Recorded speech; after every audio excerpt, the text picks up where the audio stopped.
శ్రీమాత్రే నమః. హాయ్ అండి, అందరు ఎలా ఉన్నారు? ఈరోజు ఒక మంచి ఆంధ్ర స్పెషల్తో అయితే మేము ముందుకైతే వచ్చేసానండి. అదేనండి మన ఆంధ్రులందరికీ ఎంతో నచ్చే గోంగూర పచ్చడి. చాలా ఈజీ అండ్ సింపుల్గా తక్కువ ఇంగ్రీడియంట్స్తో చేసుకునే విధానం అయితే ఈరోజు చూపిస్తాను. నిలవ పచ్చడి కాదు ఇది, ఒక 1 వీక్ వరకు ఉంటుంది. ఫ్రిడ్జ్లో పెట్టుకుంటే ఒక 10-15 డేస్ వరకు ఉంటుంది అనమాట. ముందు ఒక కడాయి పెట్టుకొని అందులో ఒక 2-3 స్పూన్లు ఆయిల్ వేసుకొని, 1 స్పూన్ జీలకర్ర, అలాగే 1/2 స్పూన్ మెంతులు. నేనైతే మిరపకాయలు ఒక 15 వరకు తీసుకున్నాను. ఎండు మిరపకాయలు మీ కారానికి తగ్గట్టుగా మీరు అడ్జస్ట్ చేసుకొని తీసుకోండి. ఇవి బాగా ఫ్రై అయిన తర్వాత తీసి పక్కన పెట్టుకోండి. ఇప్పుడు అదే ప్యాన్లో కాస్త ఆయిల్ వేసుకొని గోంగూర కడిగి ఒక 2-3 సార్లు కడిగి నీరంతా పోయిన తర్వాత ఆ గోంగూరని ఇందులో వేసుకొని ఒక చిటికెడు పసుపు, అలాగే రుచికి సరిపడా ఉప్పు, అలాగే చిన్న నిమ్మకాయ సైజ్ అంతా చింతపండు కూడా వేసుకోండి. ఎందుకంటే ఇప్పుడు గోంగూర ఎర్ర గోంగూర అయినా అంత పులుపు ఉండడం లేదు కాబట్టి చింతపండు వేయడం వల్ల కాస్త పులుపు వస్తుంది అనమాట.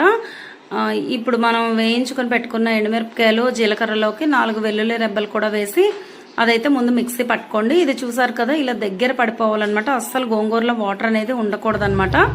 ఇలా దగ్గర పడిన తర్వాత మనం ఎండుమిరపకాయలు, వెల్లుల్లిపాయలు ఇలా మిక్సీ పట్టుకోవాలి కొంచెం బరకగా. ఇలా మిక్సీ చేసుకున్న తర్వాత ఇప్పుడు ఇందులోకి వేగిన గోంగూరను కూడా వేసుకొని మరీ మెత్తని పేస్ట్లా కాకుండా 1-2 పల్సులు ఇస్తే సరిపోతుంది. ఎందుకంటే ఆల్రెడీ ఆకు బాగా దగ్గర పడిపోయింది కాబట్టి మనం ఎక్కువసేపు మిక్సీ చేయక్కర్లేదు. చేస్తే మరీ కాటుకులా మెత్తగా అయిపోతుంది, అంత బాగుండదు. ఇలా 1-2 పల్స్ ఇచ్చిన తర్వాత దీనికి పోపు కోసం ఆవాలు, కాస్త ఇంగువ అయితే పోపు పెట్టుకొని ఈ నూనెలోకి పచ్చడిని అయితే ట్రాన్స్ఫర్ చేసుకోండి.